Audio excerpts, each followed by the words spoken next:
हमारे पास एक और क्वेश्चन है, ए और बी का जीसीडी हमें 1 गिवन है और ए और सी का जीसीडी भी हमें 1 गिवन है, और हमने प्रूव करना है कि ए का जीसीडी बीसी के साथ भी 1 है।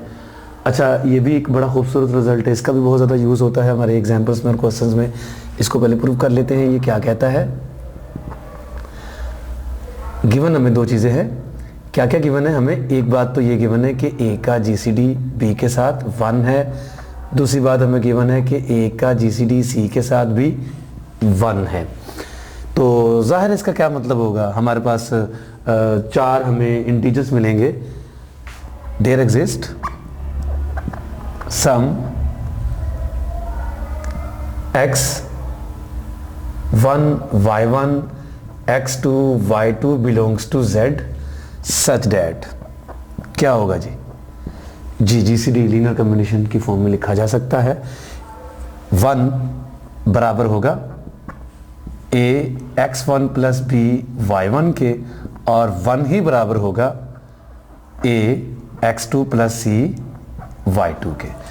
यानी a और b का एक लीनियर कॉम्बिनेशन हमारे पास 1 मौजूद है, और इस तरह a और c का भी एक लीनियर कॉम्बिनेशन हमारे पास 1 मौजूद है।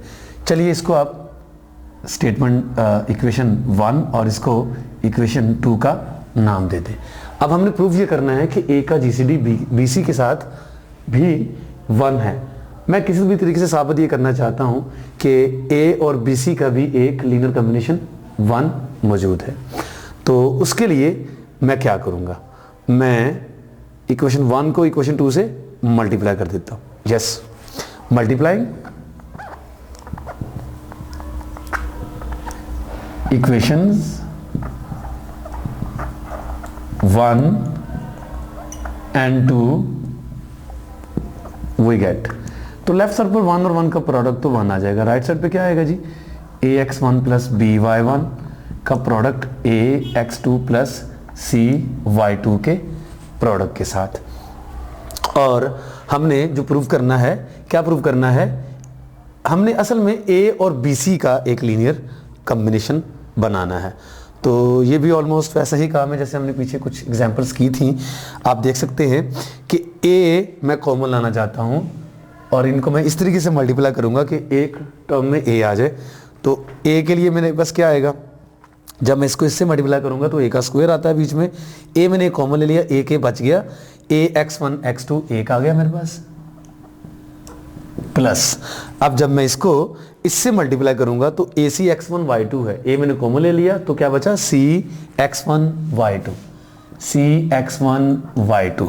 जब मैं इसको इससे मल्टीप्लाई करूंगा तो b a y1 x2 है, a कॉमन ले लिया तो क्या बचा, b y1 x2 plus b y1 x2।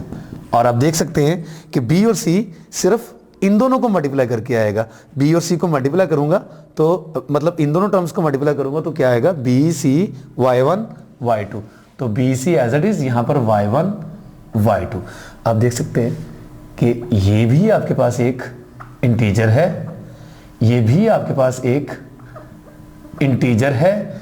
तो ये दरअसल क्या बन गया, a और bc का एक लीनियर कॉम्बिनेशन किसके बराबर, 1।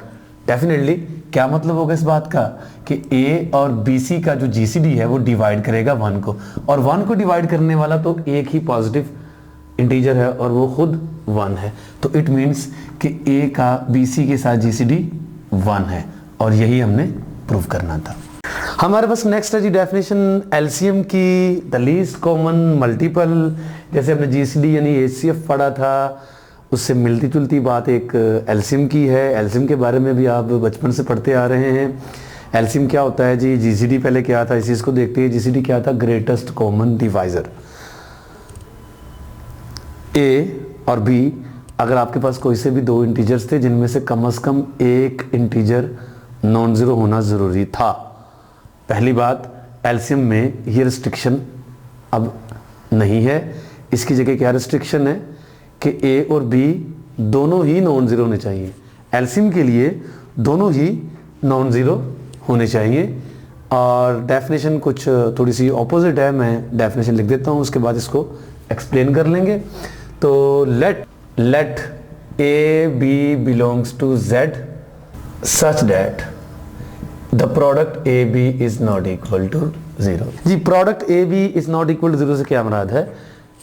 अब की बार हमें गिवन ये है कि ए भी 0 नहीं है और बी भी 0 नहीं है, क्योंकि दोनों में से अगर एक भी 0 हो जाएगा तो ए प्रोडक्ट जो है ए भी 0 हो जाएगा। तो प्रोडक्ट 0 कभी नहीं मुमकिन कि जब ए और बी दोनों में से कोई भी 0 नहीं होगा। तो मैथमेटिकली हम इस बात को इन शॉर्ट वे ऐसे लिख सकते हैं, A B belongs to Z such that A B is not equal to 0, then the LCM of A and B is denoted by, जी एलसीएम को कैसे डिनोट करते हैं? जैसे जीसीडी को कैसे डिनोट करते थे? जीसीडी को डिनोट करते थे छोटी ब्रैकेट्स के साथ यूं। जब भी हमने ऐसे लिखा होता था इसका मतलब था जीसीडी है ए और बी का। अब एलसीएम की बात कर रहे हैं तो एलसीएम के लिए हमने या तो यूज करनी है ये बड़ी ब्रैकेट्स ए और बी यूं, इसका मतलब हुआ करेगा हम एलसीएम की बात कर रहे हैं। लेकिन इसकी एक और नोटेशन भी है, ऐसे लिख लें या फिर ऐसे लिख लें, एक ही बात है। अगर यूं लिखा होगा तो इसका मतलब भी क्या है? एलसीएम। यूं लिखा होगा तो उसका मतलब भी क्या होगा? एलसीएम। मैं ज़्यादातर ये वाली नोटेशन यूज़ करूँगा, आप इन दोनों में से कोई सी भी नोटेशन यूज़ कर सकते हैं, एक ही बात है। तो इस तरीके से लिख सकते हैं या इस तरीके से लिख सकते हैं। और इसकी डेफिनेशन क्या है? एंड इज डिफाइंड बाय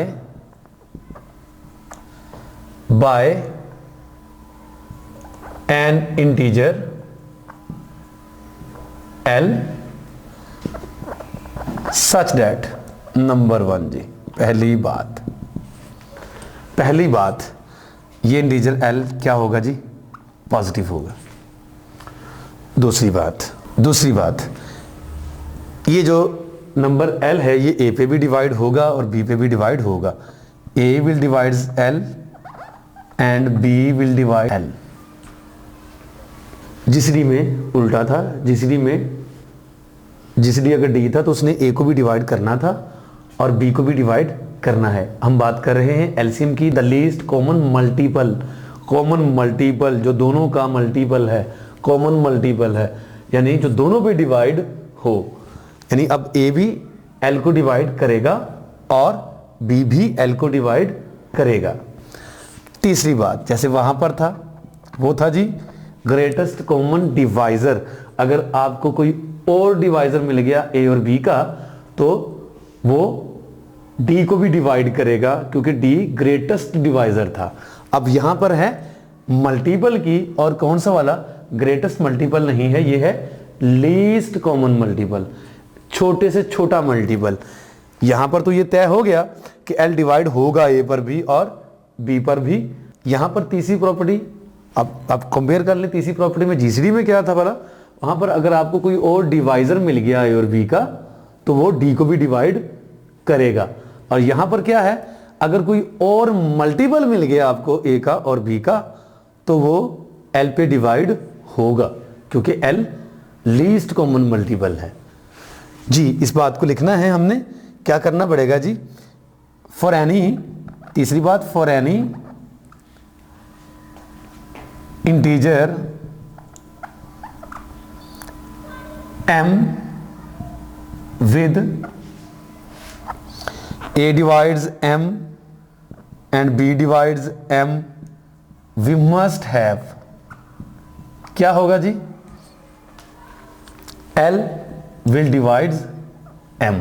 चूंकि L लीस्ट कॉमन मल्टीपल है तो वो किसी भी आर्बिट्रेरी A और B के मल्टीपल को डिवाइड करेगा। तो ये है जी डेफिनेशन। हम इससे पहले कि आगे बढ़े कुछ रिजल्ट्स की तरफ, पहले इस डेफिनेशन की मदद से एलसीएम फाइंड करना सीख लेते हैं। एग्जाम्पल, फर्ज कर लें हमने एलसीएम फाइंड करना है 50 का और जी 10 का। तो इस वक्त आपके पास A है 50 और B है आपके पास 10। आप पहले फाइंड करें मल्टीपल्स किसके? A के, डिवाइजर नहीं। अब डिवाइजर नहीं फाइंड करने, अब ए के मल्टीपल्स फाइंड करने हैं हमने। तो मल्टीपल्स ऑफ ए यानी कि 50 क्या होंगे जी? 50 के जो मल्टीपल्स हैं वो क्या होंगे जी? 50, 100, 150, ओके 200, 250 एंड सो ऑन। और क्योंकि अब ये इनफाइनाइटली मैनी मल्टीपल्स मिलेंगे, डिवाइजर्स की बात की थी तो डिवाइजर्स, पॉजिटिव डिवाइजर्स की बात करनी होती थी तो उसमें finite number of positive divisors मिलते थे। अब चूंकि मल्टीपल्स की बात करनी है, पॉजिटिव मल्टीपल्स की, तो उसमें हमें इनफाइनाइटली मैनी मल्टीपल्स मिलेंगे किसी भी नंबर के। तो अब हम फाइंड करते हैं जी मल्टीपल्स ऑफ बी जो कि इस वक्त है 10 के मल्टीपल्स को देखें तो क्या होंगे जी? 10, 20, okay ji 30, 40, 50, 60, 70, 80, 90, 100, 110, 120, 130, 140, 150 and so on. जी बी के भी यानी 10 के भी हमें इनफाइनाइटली मैनी पॉजिटिव मल्टीपल्स मिल गए हैं। अब हम फाइंड करते हैं इनके कॉमन मल्टीपल्स। जी common multiples of A and B. जी 10 और 50 के कॉमन मल्टीपल्स, वो मल्टीपल्स जो दोनों के मुश्तरका हैं। कौन सा है जी? यहाँ पर 50 है, 50 यहाँ पर भी मौजूद है तो 50 वो पहला कॉमन मल्टीपल है। उसके बाद आप देख सकते हैं 100 यहाँ पर मौजूद है, यहाँ पर भी 100 मौजूद है तो 100 दूसरा ऐसा मल्टीपल है जो दोनों का है। और फिर 150 भी होगा, 150 यहाँ मौजूद है, यहाँ पर भी मौजूद है। ऐसे ही ये सारे के सारे आपके पास कॉमन मल्टीपल्स आ जाएंगे पॉजिटिव वाले। और इनमें से हमने तलाश करना है ग्रेटेस्ट वाला, नहीं ग्रेटेस्ट तो मिलेगा ही नहीं ऑफ कोर्स, इनका तलाश करना है हमने लीस्ट कॉमन मल्टीपल। तो this is the least common multiple of A and B. What is the LCM? It should be the least common multiple of 50 and 10 and that is of course 50। एक और छोटी सी example देखते हैं जिसमें हम दोनों में से कोई एक नंबर नेगेटिव ले लेते हैं और फिर एलसीएम निकालने की कोशिश करते हैं। नेगेटिव नंबर उसका भी एलसीएम होगा लेकिन एलसीएम खुद पॉजिटिव होगा, ये डेफिनेशन कहती है। फर्ज कर लें हमने एलसीएम फाइंड करना है -5 का और चलें बी फर्ज कर लें क्या है जी? 7 है। तो हमने मल्टीपल्स हमने पॉजिटिव ही लेने हैं तो लिख लेते हैं जी। हमने फाइंड करना है ए और बी का एलसीएम यानी कि -5 और 7 का एलसीएम क्या है। तो पॉजिटिव मल्टीपल्स ऑफ ए यानी कि -5 लेने हमने। मल्टीपल्स कौन से हैं? पॉजिटिव ही लेने हैं। क्या होंगे जी? 5, 10, 15, 20, 25, 30 एंड सो ऑन। 35, 40, 45, ओके 50, कुछ और ले लेते हैं 55, 60, 65, 70, ओके जी 75 एंड सो ऑन। चलिए जी अब हम पॉजिटिव मल्टीपल्स लेते हैं किसके? बी के यानी कि 7 के। पॉजिटिव मल्टीपल्स ऑफ बी यानी कि 7, ये हमारे पास क्या बनते हैं जी? पहला 7 होगा, उसके बाद 14 होगा, फिर 21, फिर जी 28, 35, नेक्स्ट होगा जी 42, 49, 56, ओके जी 56 के बाद और 63 के बाद 70, 77, ओके जी 84 and so on. Common multiples ले लेते हैं। Common positive